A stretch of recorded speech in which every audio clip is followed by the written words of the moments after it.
So welcome everyone to this chat and learn we have today. Thank you for being here. Thank you for taking your time for being here with us today. So first of all, my name is Erica.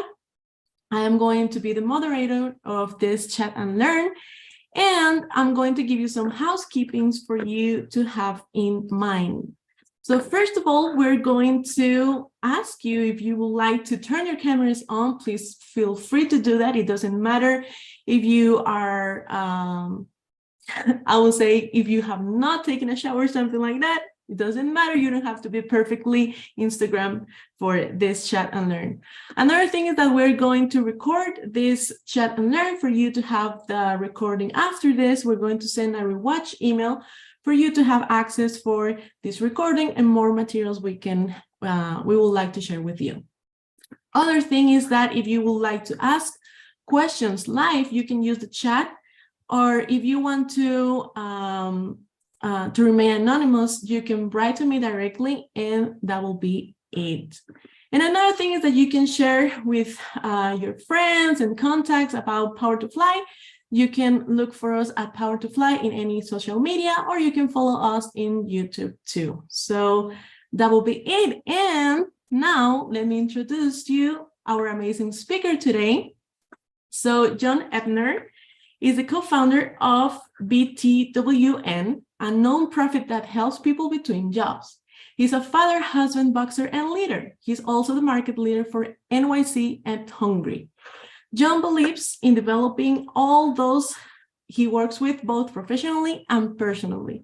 So Jon Ebner, welcome to Power to Fly, to this amazing chat and learn. Do you want to add something else? Sure. First off, thank you so much, Erica.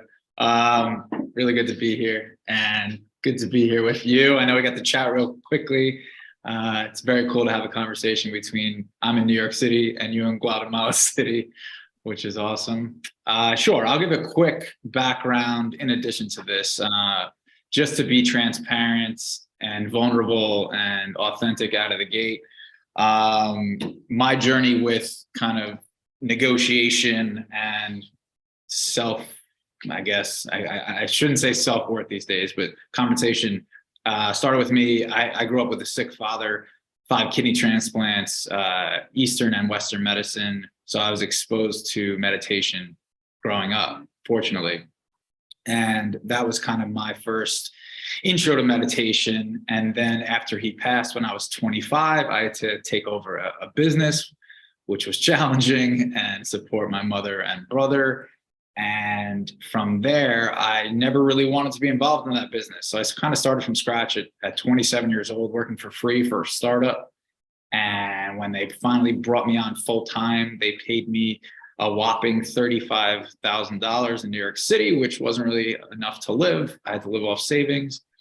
And over the past 10, 15 years or so, I've had the journey of, growing my compensation and asking for it and asking for too much and too little and being laid off and all kinds of fun stuff. So any way I can share my experience with you, that could be helpful. That's what I'm here for. And everything I say, look, I'm just human, just like all of you, just sharing my experience. So definitely take what you like that you can apply, and leave what you can't.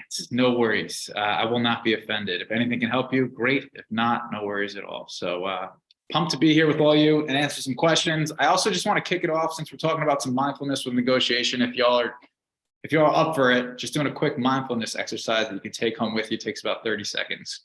So if you guys are up for that, just give me like a yes in the chat, or it sounds good, or a thumbs up. Awesome. Thank you, guys. Okay, so it's real quick, real easy. So you can, if you'd like, you can close your eyes or keep them open, whatever works for you. And we're just going to start with 3 deep breaths in through the nose and out through the mouth. So in through the nose and out through the mouth. In through the nose and out through the mouth. And last one, in through the nose and out through the mouth. And if you have your eyes closed, you can keep them closed. And I just want you to try to listen for 3 different sounds that you can hear around you. One being could be the sound of my voice, or someone in the background, or cars outside. Just listen for 3 different things.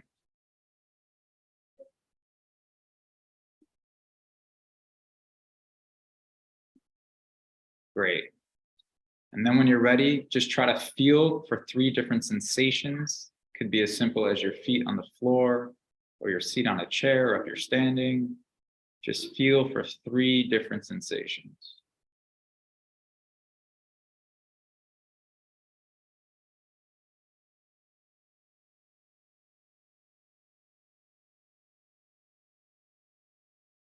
Awesome. And then if your eyes are closed, you can very slowly open your eyes. And when you do, just look around the room for 3 different things that you hadn't seen before you sat down with us here today. 3 different things that you had not seen.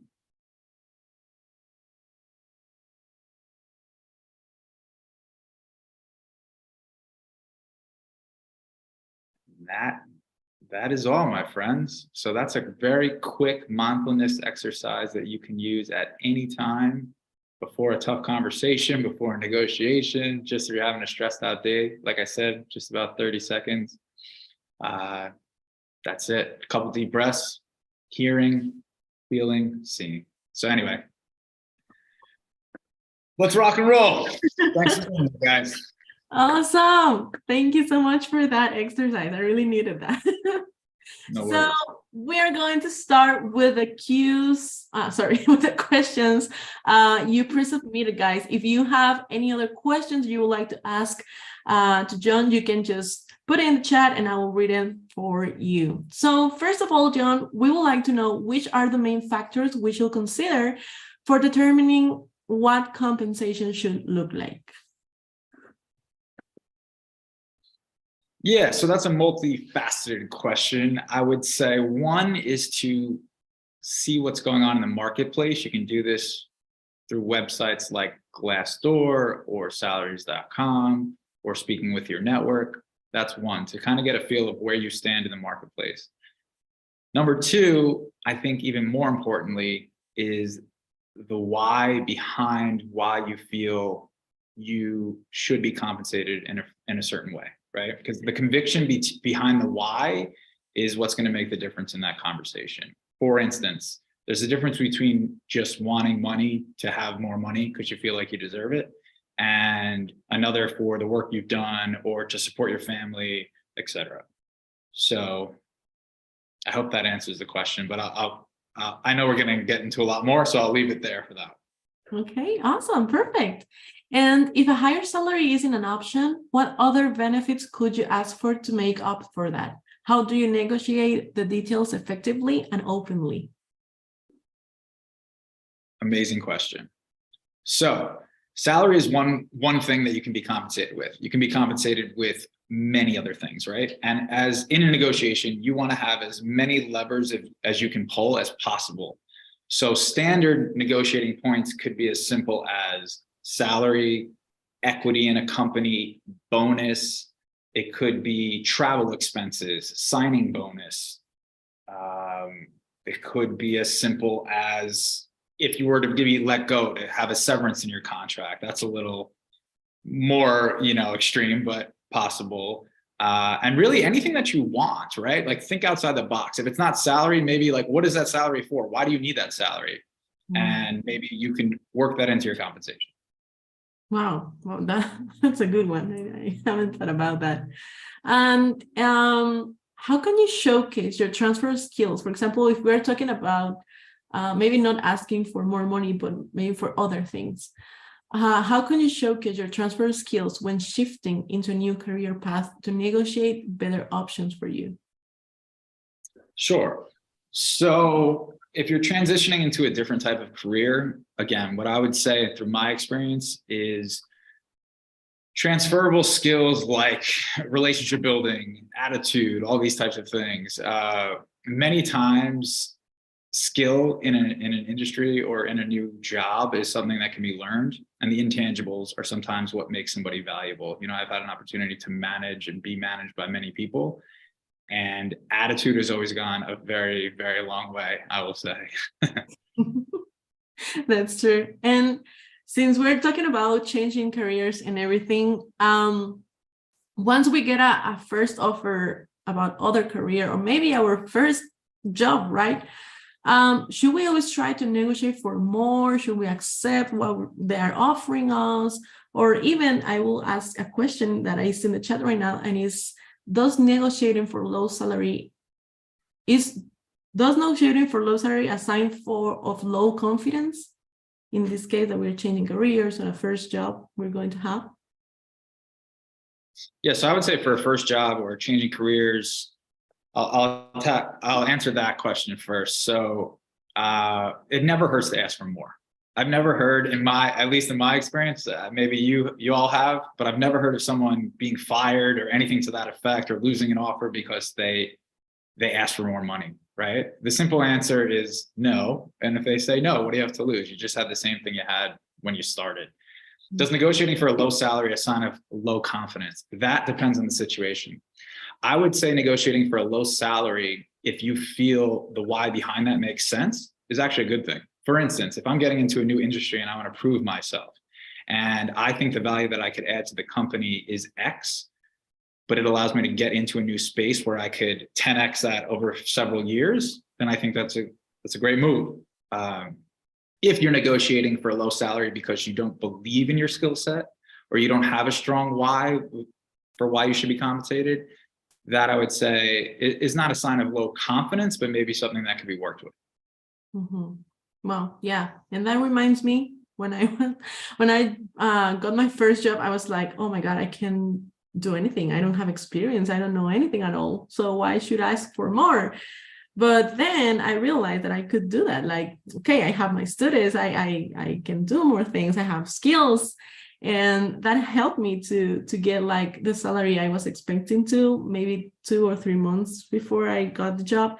After I got the job. And I was like, I did it. So yeah, thank you for that. And what challenges do you think candidates typically face when negotiating?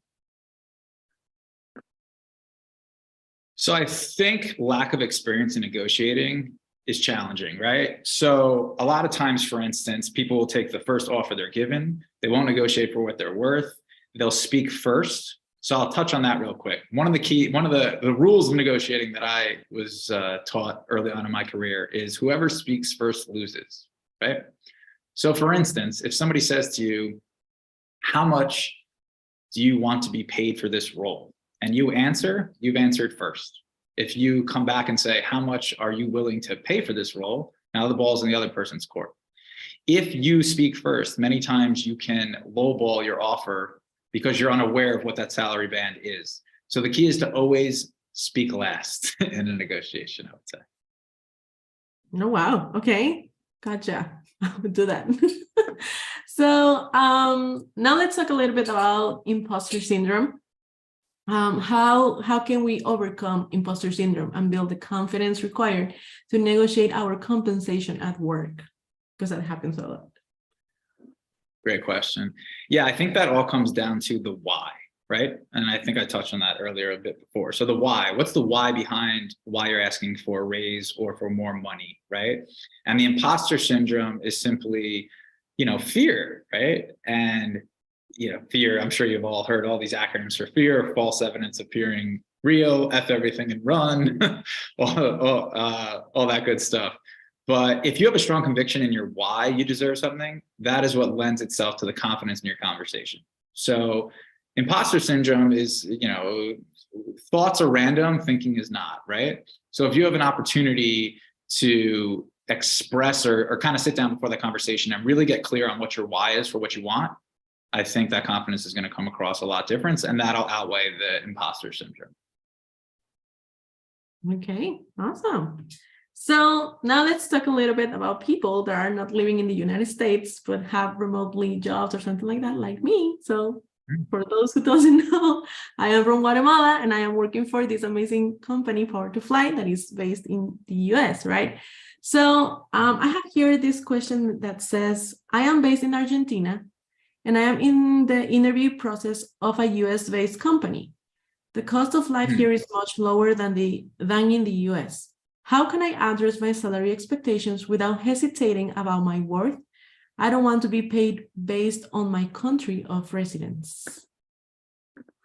I would agree. And I would also think about that in regards to the company. So there's two ways to look at these negotiations, especially when we're talking about, getting a job at a company, right? That's one type of negotiation.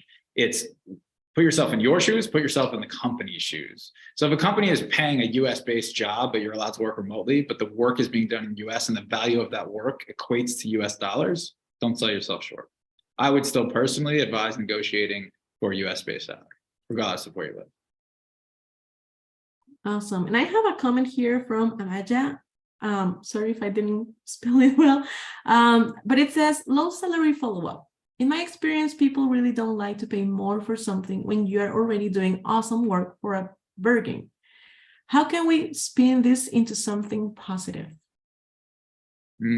Great question. I agree, right? So if you're working at a company and you're doing an amazing job and they're paying you X amount of dollars, the company loves that, right? Because they're making more for the return on investment.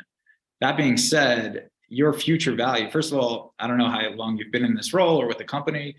There's a lot of future value and current value just from being there X amount of time, X amount of information about the company.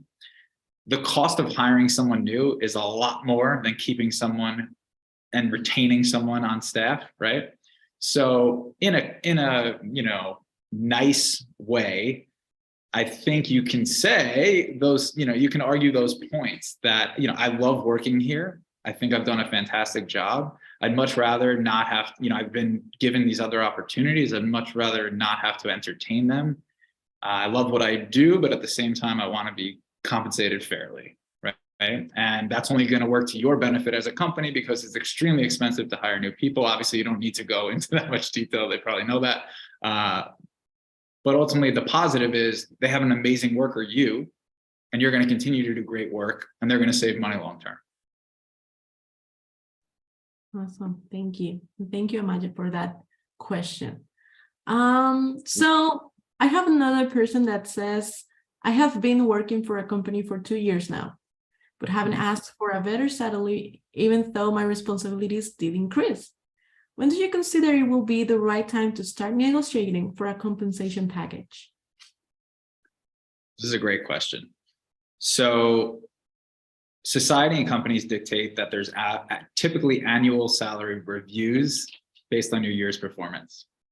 I would argue that that puts the control in the company's hands. In order to put the control back in the employer and the employee's hands, I would say that the time that you ask for a raise is irrelevant. If your work speaks for itself and you are bringing X value to the company and being undercompensated, I personally believe that you can have that conversation at any time. You don't need to wait until the end of the year or the end of the month, right? If you're feeling, first of all, as many days goes by as you have an underappreciated or disgruntled employee, that's losing money for the company because you're not working as hard, you're not as focused, you're not as into what you're doing. So it's actually beneficial to them and you to have that conversation as soon as possible. So in regards to if you're there for 2 years and wait, right? I would say always know I would also recommend always be interviewing, right? There's nothing wrong with knowing what your value is in the market and keeping your interview skills up to par. So at any time, you don't need to feel like you're backed into a corner. And all of a sudden you're like, if I lose this job, I'm in big trouble because I don't have any other options. I don't know what's going on out there. Now all of a sudden the ball's back in your court. You kind of have more confidence in what you're asking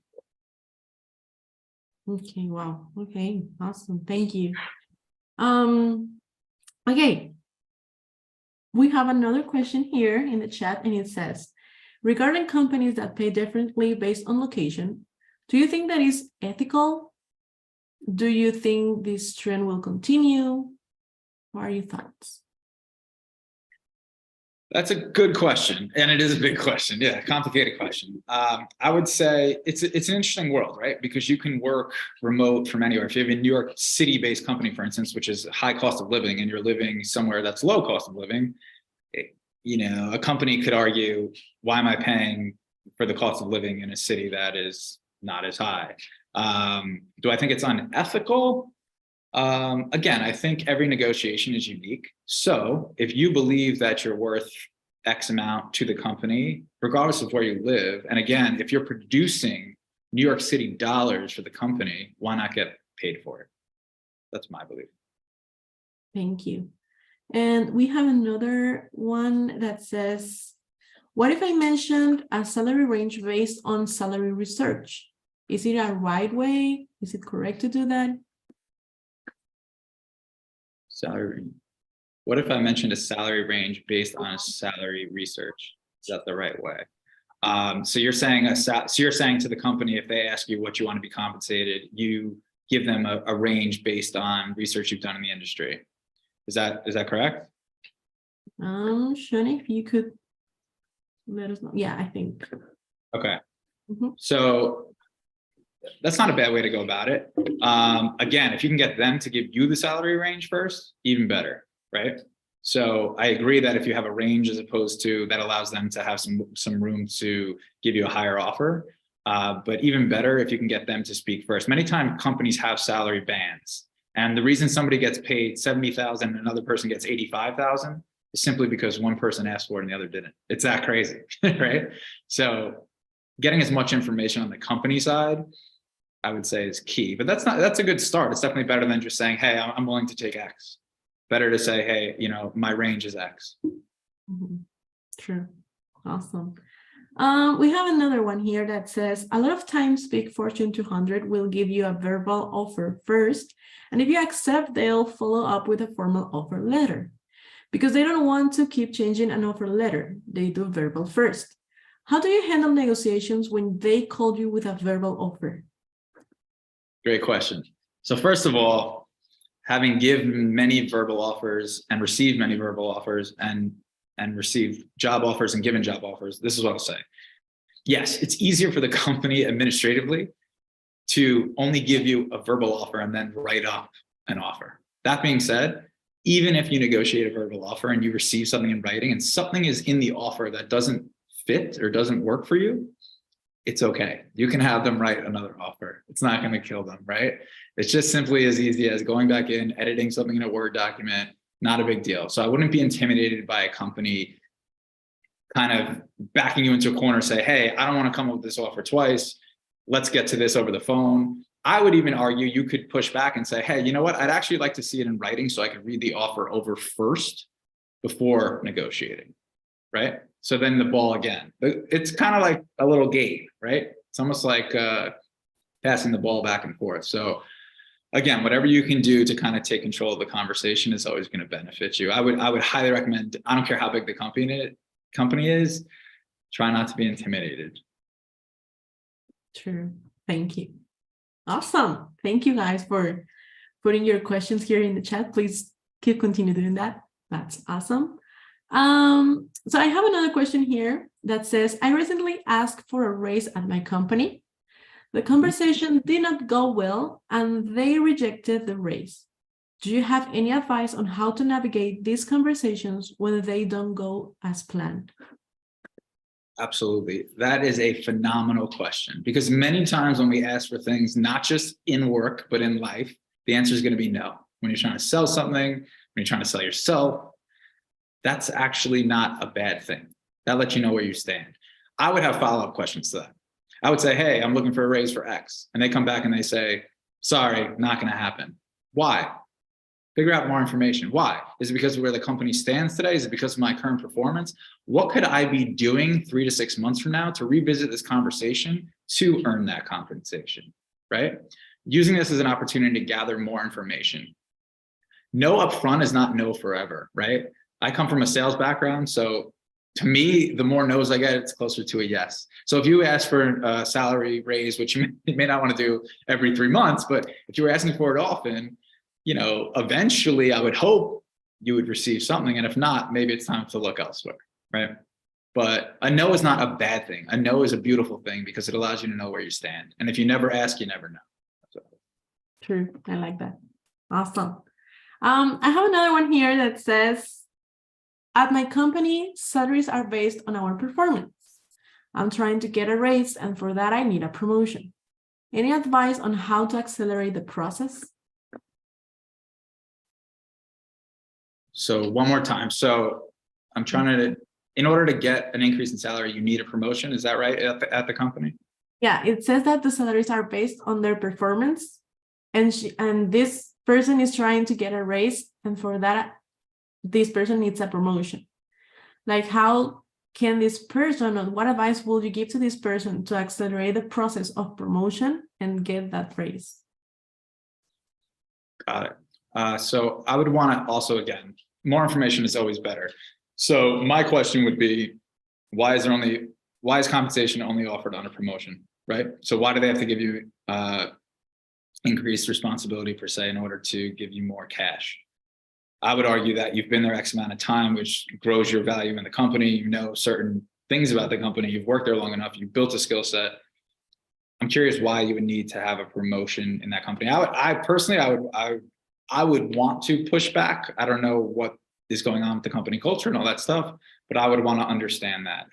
To me, you don't need, I don't think you would need a promotion in order to get a salary raise. It sounds like that's something they're doing to protect the company, right? If you have to get a promotion every time, it's gonna be a lot harder to get a raise. Yeah, true. Okay. Here he says, I know I'm getting laid off soon, and I have a general idea of what my severance payout will look like. If I receive an offer to start at another organization before layoffs, and I need to resign from my current post, foregoing a substantial severance payout, what's the best way to use that to increase the offer? Interesting. So there's two sides of that. One would be that you know that a severance is coming. If that's the case, I would ask, how do you know? But also, if you do know, if you have another offer and the company's having layoffs anyway, sometimes it'd be easier to be transparent if you have that type of relationship with the boss and just say like, hey, if you're planning on laying me off, why not just lay me off today? I actually have another opportunity, this and that, right? But that's dependent on the relationship. The other thing is, if you have a severance coming to you, you can use that as a negotiating point in a future offer. You can ask for a signing bonus per se. Let's say that your severance was going to be $10,000. You can go to the future company and say, hey, I'd love to start today, but in 2 months, I'm going to receive a severance for $10,000. Would you be willing to put that in our offer? Either add that to my salary, or you can add it as a signing bonus, or if you want to get creative, you could add it as a quarterly guarantee, whatever works for you.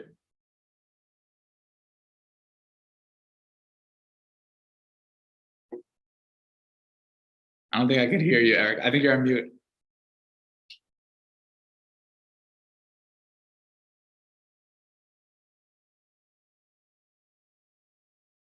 I'm just going to read. Well, yeah, I'll read one of these. Is there a way to commensurate compensation, salary, bonus, equity at a new company based on the level of pay benefits already provided to your peers, bring up the company at your band level?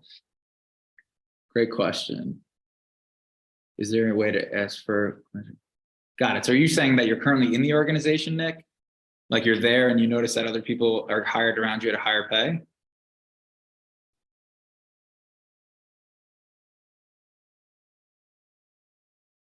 If the answer is yes to that, I mean, I've seen that happen a lot. Joining a new company, got it. And you want to be on the same level as them. Got you. Okay. Already provided your peers. So are you saying that you know, and also I would say, do you know the compensation that is currently given to the people that you're coming into? Did you read that through Glassdoor, this and that? I'd be curious about that too. You can basically say, you know, I read, or that might be the way to go, Glassdoor, this and that. I believe through my experience and background, I just want to make sure I'm fairly compensated. This is what I see is happening in the market at this current company. So I request no info on Glassdoor. So my question would be, how do you get the info? Are you talking to other people that have that role at the company that you're in your network?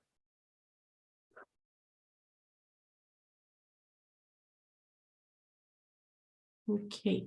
Yes. Okay. Gotcha. Okay. Yeah. I mean, I would simply say, you know, in doing my research and reaching out to my network, I just want to make sure I'm fairly compensated. This is my understanding of, you know, the compensation at this role, and this is what I'd like to come in at. And again, in that situation, if you're speaking with someone who can make the decision, say exactly what you want, ask for exactly what you want, and then just don't talk. Silence can be uncomfortable, but it's also a beautiful negotiating tool. So ask for exactly what you want, and then just let them be uncomfortable in silence. And if they can give it to you, they may. If not, they might come back with something else. But again, in that situation, I would ask the question and then let them speak first. Awesome. And now we have Andrew. So Andrew, I give you the Oh, cool. Thanks, guys. Yeah, I have a question. I was trying to type it into the chat, but it's easier to just talk it out. Yeah, please.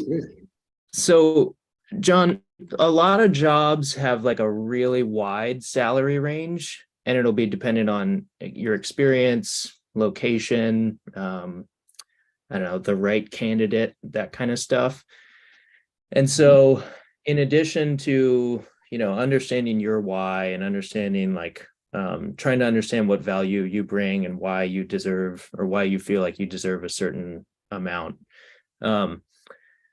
What are some other things that you would think about in trying to determine where you fall in a range? Like, if someone gives me a range, obviously I'm just going to expect or push for the top of the range, right? Mhm. But like, going through a career change, that's my situation. Mhm. I don't have a ton of relevant experience in this new role. So Mhm. I could see how like, yeah, sure, I don't have maybe I'm not a top performer in this role, right? So I'm not necessarily, entitled to the top salary, but I'm also not like, I'm not someone who's, I don't know, say fresh out of college and has no professional experience. Like I've done things in the past. Mhm. And then location is such a weird one, right? Like trying to figure out how that fits into your compensation. So I'm just curious if you have any thoughts on sort of calculating those things, weighing them, and then coming up with a number that feels right for you. Yeah. Yeah, definitely. First of all, thank you for the question, Andrew. And I appreciate you coming on camera and saying it out Yeah, loud. sure. So two things. One, and this is something that's important to bring up, and I'm glad you brought this up because, I wanted to make sure this came up. I've had an experience in the past where I've over-negotiated salary, right? So I do want to put that out there because it's important. You want to have boundaries on both sides. So I was very excited. I negotiated the top of a band of a salary and I was through the roof. And when that company had trouble economically the next quarter, I was at the top of the list to be laid off, right? So I put myself in a very tough position, which I had to learn the hard way. I learned it early in my career, right? I was so excited I got this great salary, but then I put myself in a position to be let go. So what I would say is this. If there's a salary band and you're new to the industry, there's nothing wrong, right? It's not like a weak or not having confidence to come in at the low band. It's about also setting yourself up for the future. So a conversation that I might have in that scenario is, hey, I'm transitioning to this new career. I really love what you guys are doing. I want to get involved. Here's the thing. Based on my past experience and other roles that I've had, I've really gotten up to speed quickly. So I'm happy to come in at this salary range, but I'd love to put something in the contract that states in 3 to 6 months, we could have a conversation where I might be able to get to X. And in order to get there, what would that look like? Right. So that way, in a sense, you're protecting yourself because you're not coming in above the band saying like, well, if something goes wrong with the company, you're going to be in a position to be fired. You're giving yourself an opportunity to prove your worth and already setting up a future conversation. So you don't have to feel that, I kind of feel like I'm ready to ask for a raise, but I don't know how to do it right. These conversations, these questions we've had earlier. So that would be a suggestion. Again, I would say take what you like and leave the rest. Go with what resonates with you because you're going to know what's best for you more than me. But I think that might help get you started. Is that helpful? Yeah, man. Thank you. That was super helpful. Awesome. Thank you. Thank you, Andrew, for that question. We have another one here that says, does career gap affect the salary range provided to a candidate after upskilling? Does a career gap affect the salary range? So basically taking time between jobs, I'm assuming is the question. And upskill. Yeah. I mean, so basically you're taking time between jobs to enhance your skill set is what it sounds like to me. I would say that would probably increase your salary range. I think we're assuming that the gap results in less salary, right? I would disagree. It depends why the gap is there. And that's all told in your interview process.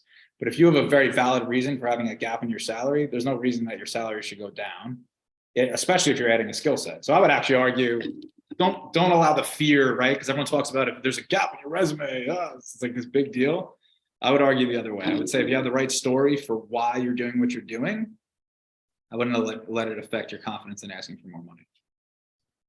Awesome. And we have another one here that says, Are there some phrases you could suggest to use in the negotiation? Basically, if you could do a bare bones role play of a negotiation. Absolutely. So thank you for that question.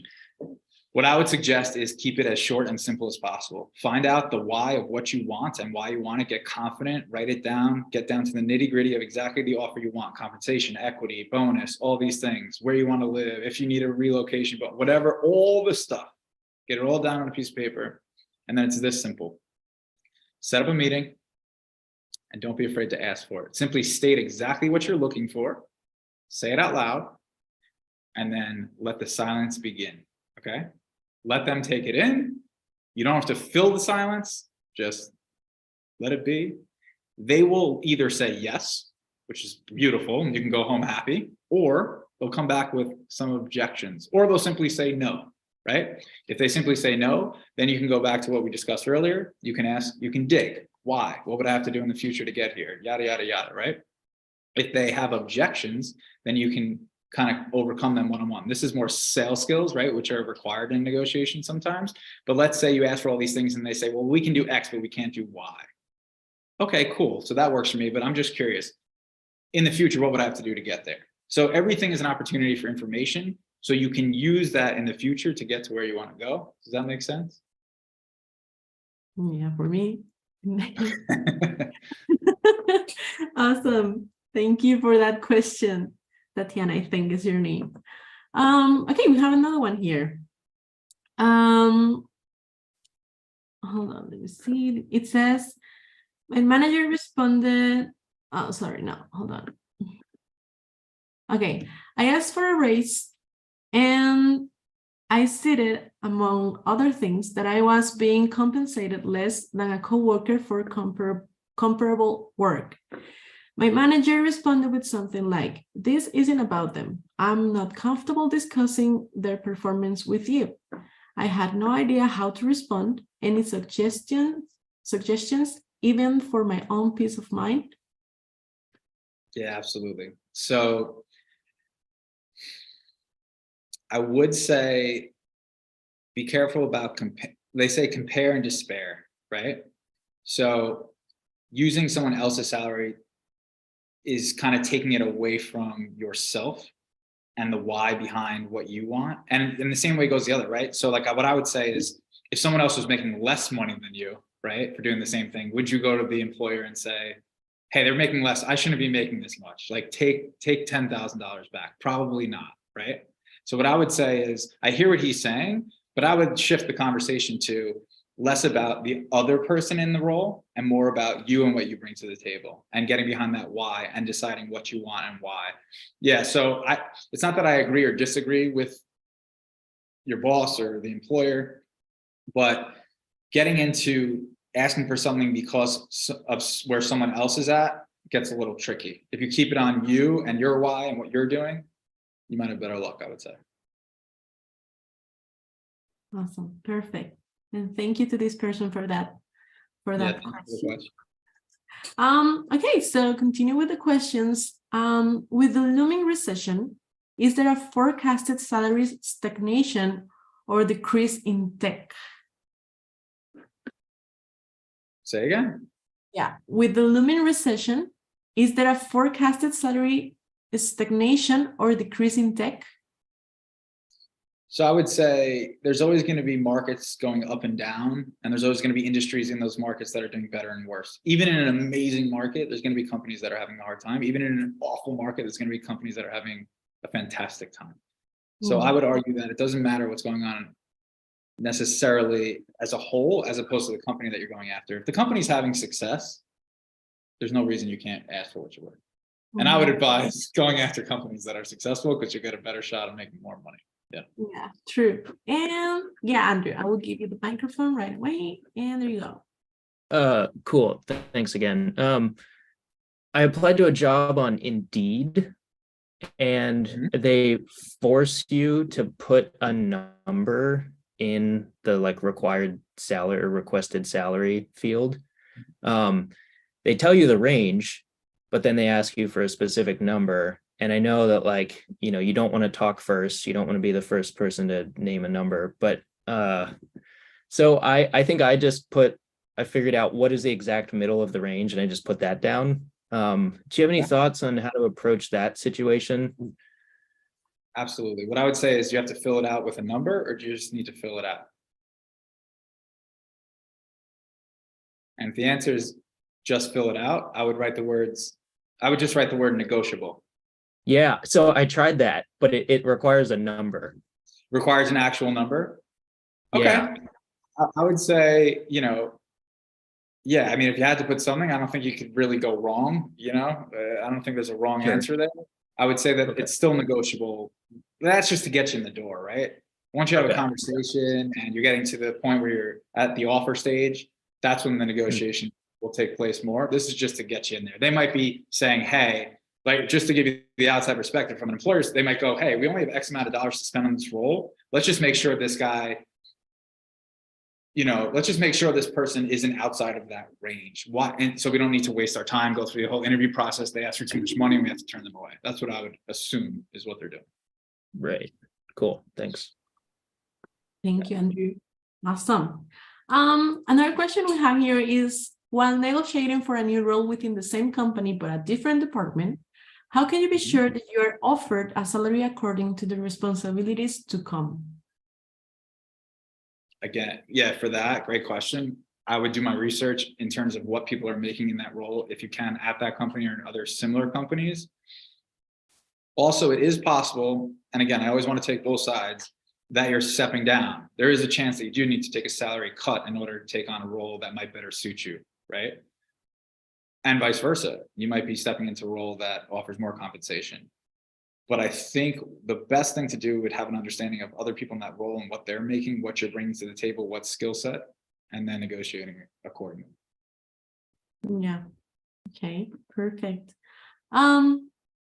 Do you believe that the new law requiring clearly posted salaries for job position is beneficial or detrimental to salary negotiations? That's a great question. I know who asked that question. I think it goes both ways, like most things, right? I think for me personally, I would love to just have transparent salaries. That way you don't have to play the whole game of, everyone's always worried, I can't have anyone see my salary, this and that. I think having transparent salaries allows you to kind of just get back to work in a sense, as opposed to worrying about, are you making enough, less, this, that, and the other. And then on the other side, it can create some controversy, right? If you have some people that are making X dollars and they really shouldn't be, that could be an issue, or, it might create, in a good way. At the same time, it could create a situation where people might go, whoa, I can't believe that person's making that much money. Like, you hear about these 1% CEOs and all that stuff. Maybe it evens the playing field, which if you ask me, that's what's most important, right? We should be evening the playing field, especially in today's world. And I do see that question over there. Could you give examples of some of the whys that someone might use to negotiate a salary? Yeah, absolutely. So if you're at a job and you have multiple responsibilities in what you've taken on, and you're looking for more cash for that reason, that could be a why. A why could be, I love working for this company, but currently in my current situation financially with my family and where I live or whatever it is, it's not very sustainable. I'd love to stay here, but I might have to look for other employers in order to survive, right? Your why could be, I have ambitions of, doing X, Y, Z and bringing in certain amounts of money for the company, but in my current capacity, it's not possible. I want to add more value to you. And in order to do that, I need you to add more value to me. I don't know, I'm talking pretty fast, so I'll stop. Those are a couple. I'll give you a couple. Yeah. Thank you for that. And we have two more. Well, we have a comment from Shauna. It says, I have applied to some companies by mentioning higher salary range. I got the response, the salary range is high, so we can go forward. So this is an issue with the specific numbers. And yeah, and Nick says, can you ask HR or purely the hiring manager at the company you wish to work for salary bands at your job level? So I'd say to both those. First of all, I don't think there's, I don't know if there's rules around that, right? From the employer, usually there's usually some legal around the employer side. I mean, don't take my word for it, do your own research, but as an employee, you can pretty much, ask. They don't have to give you an answer, but I think it's fair to ask for these things. Maybe they don't give you the answer, but it can't hurt to ask. And if you mention a higher salary range, right? That's a great thing too, right? So you might price yourself out is what it sounds like. So in which case, maybe you should be applying for a higher level role at that company or elsewhere. But the other thing is, sometimes in order to get into a company, you don't have to give all the information. For instance, if I wanted to get involved in a different company, I had an XY amount of experience, but I really want to get involved at a more of an entry level role, I might just put on my resume or in my applying to the job, just less of my experience than, I would when applying for like a higher level role. Same goes for salary, right? If I'm just trying to get in the door, I might say, hey, I only need X because, I'm looking to just get involved in this industry or with this company. So it depends, right? Like if you don't want to price yourself out to get in the door, you might put it a lower salary range. But at the same time, if they can't meet that salary range, maybe that's really not what you're looking for anyway. So maybe you're saving yourself time. True. That's true. Awesome. So we have 14 more minutes, and I would like you, Jon, to share more about your job, what you do in these amazing companies. And if you can tell us where we can contact you so we can have access to. Please, yeah. Yeah. So, two things that I do right now. One is I run our New York market for a company called Hungry. It's kind of to make it super simple, corporate catering. If you get food in your office, we work with local chefs and restaurants and help provide food in the office. Very simple. I'm a big fan of lunch. I like to eat lunch, and apparently we sell lunch, right? So that's one. The other thing is I'm a nonprofit with an old coworker of mine called BTWN, which is simply for free. We help people between jobs, especially in the startup world. We had experiences where we were laid off from jobs. We had to lay off others from jobs. The market gets a little volatile, and we wanted to give back. So we put together a company to kind of give back, use our networks to help people find jobs. So that's kind of a little where this comes from, but both are relevant for sure. And then in terms of reaching out, LinkedIn is, when it comes to business, LinkedIn is the best place to find me. More than happy to have these conversations. I enjoy this topic a lot. I'm passionate about it. So I'm more than happy to help. Don't be a stranger. Don't hesitate to reach out.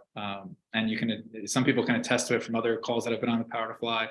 That's not just a pleasantry. Truly reach out and I will get back to you. More than happy to have a conversation.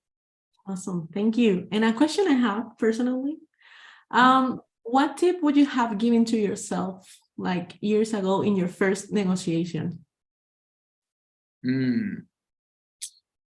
That's a great question. I would say have patience, keep building your value, and your time will come.